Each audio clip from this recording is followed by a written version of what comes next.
നമസ്കാരം. ഓം ഓം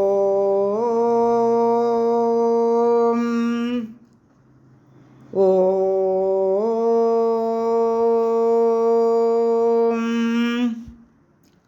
സർവമംഗളമംഗല്യേ ശിവേ സർവാർത്ഥസാധികേ ശരണ്യേ ത്രയംബകേ ഗൗരി നാരായണി നമോസ്തുതേ.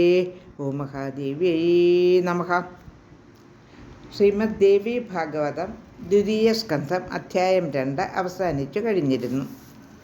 2-ാം അധ്യായത്തിൽ പ്രധാനമായും വ്യാസൻ്റെ ജനനത്തെപ്പറ്റിയാണ് വിസ്തരിച്ചുകൊണ്ടിരുന്നത്. വേദം വിഭജിച്ചതുകൊണ്ട് അദ്ദേഹത്തിന് വ്യാസൻ എന്ന പേരുണ്ടായി.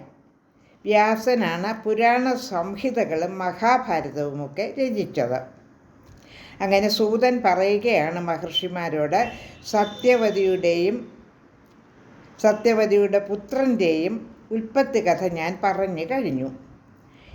ഇത് തന്നെയാണ് യാഥാർത്ഥ്യം. ഈ സംഭവകഥയിൽ ഒരു സംശയവും വേണ്ട. മഹാത്മാക്കളുടെ കഥകളിൽ നിന്നും ഗ്രഹിക്കേണ്ടത് ഗുണങ്ങൾ മാത്രമാണ്. അതുപോലെ തന്നെ വ്യാസൻ്റെ ജനനത്തിനും സത്യവതി മീൻവയറ്റിൽ പിറന്നതിനുമൊക്കെ പിറകിൽ ഓരോ കാരണങ്ങളുണ്ട്, അർത്ഥവത്തായ കാരണങ്ങളുണ്ട്. സത്യവതി പരാശരനുമായി ചേർന്നതും പിന്നീട് ശന്തനുവുമായി ചേർന്നതും കാരണമില്ലാതല്ല. ഇതിൻ്റെയൊക്കെ പിറകിൽ അതിന് യോജിക്കുന്ന ഒരു കാരണം ഉണ്ട്. അതുപോലെ തന്നെ പരാശര മഹർഷിയുടെ മനസ്സ് സത്യവതിയിൽ ഉടക്കിയതും ഒരു കാരണമില്ലാതെയൊന്നും അല്ല. ഇതൊക്കെ പറഞ്ഞ് ദ്വിതീയ സ്കന്ധം അവസാനിക്കുന്നു. ഇനി തൃതീയ അധ്യായത്തിൽ എന്താണ് പ്രതിപാദിക്കുന്നതെന്ന് നോക്കാം. ശന്തനുവും ഗംഗയും തമ്മിലുള്ള വിവാഹം. ഋഷയ ഊചു. ശ്ലോകം 1. ഉൽപ്പത്തിസ്തു ത്വയ പ്രോക്ത വ്യാസസ്യാമിത തേജസഃ സത്യാവത്യസ്തഥാ സൂത വിസ്തരേണ ത്വയാ നഖ. അതിതേജസ്വിയായ വ്യാസൻ്റെയും അതുപോലെ സത്യവതിയുടെയും ജനനത്തെപ്പറ്റി ഹേ അനഘ അങ്ങ് വിസ്തരിച്ചു കഴിഞ്ഞു. ശ്ലോകം 2.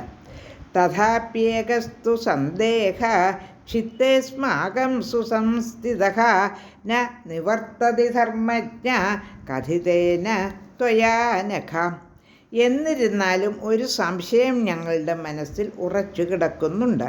ഹേ അനഘ, ധർമ്മജ്ഞ, അങ്ങ് ഇത്രയും പറഞ്ഞതുകൊണ്ട് അത് തീർന്നിട്ടില്ല. ശ്ലോകം 3.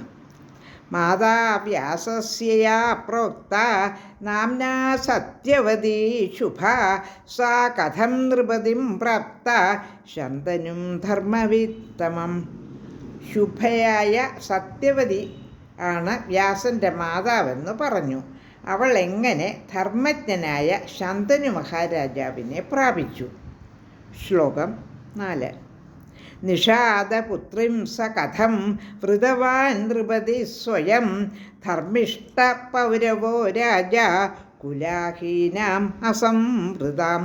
കുലഹീനയും ഒതുക്കമില്ലാത്തവൾ ആയ ആ ദാശപുത്രിയെ ധർമ്മിഷ്ഠനും പൂരുവംശത്തിൽ ജനിച്ചവനുമായ ആ രാജാവ് സ്വയം വേട്ടത് എങ്ങനെയാണ്? ശ്ലോകം 5. ശന്തനു പ്രഥമാ പത്നി കാഹ്യഭൂത് കഥയാധുന ഭീഷ്മ പുത്രോധമേധാവി വാസോരംശ കഥം പുനഃ. ശന്തനുവിൻ്റെ പ്രഥമ പത്നി ആരായിരുന്നെന്ന് ആദ്യം പറയുക. പിന്നെ പുത്രനും മേധാവിയുമായിരുന്ന ഭീഷ്മർ വസുവിൻ്റെ അംശമായത് എങ്ങനെയാണെന്നും പറയുക. ശ്ലോകം 6.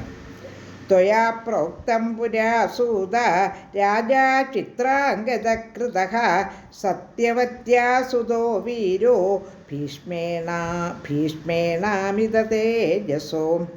സൂത, സത്യവതിയുടെ പുത്രനും വീരനുമായ ചിത്രാംഗദനെ അമിത തേജസ്സായ ഭീഷ്മർ രാജാവാക്കിയെന്ന് പറഞ്ഞു. ശ്ലോകം 7. ചിത്രാംഗദേ ഹതേ വീരേ കൃതസ്തതനുജസ്തഥാഹ വിചിത്രവീര്യനാമാസൗ സത്യവത്യാസുതോ നൃപഃ. ചിത്രാംഗദൻ കൊല്ലപ്പെട്ടപ്പോൾ അദ്ദേഹത്തിൻ്റെ അനുജനും സത്യവതിയുടെ പുത്രനുമായ വിചിത്രവീര്യനെ രാജാവാക്കി വാഴിച്ചു. ശ്ലോകം 8. ജ്യേഷ്ഠേ ഭീഷ്മേ സ്ഥിതേ പൂർവം ധർമ്മിഷ്ഠേ രൂപവത്യപി കൃതവാൻ സ കഥം രാജ്യം സ്ഥാപിതസ്ത്വേന ജാനത. ധർമ്മിഷ്ഠനും രൂപവാനും ജ്യേഷ്ഠനുമായ ഭീഷ്മരുചിക്ക് അദ്ദേഹം രാജാവാക്കി വാഴിച്ചതാണെന്നറിഞ്ഞുകൊണ്ട് വിചിത്രവീര്യൻ എങ്ങനെ രാജ്യം ഭരിച്ചു. 8 ശ്ലോകങ്ങളാണ് പാരായണം ചെയ്തത്. അധ്യായം 3. ലോകാ സമസ്ത സുഖിനോ ഭവന്തു.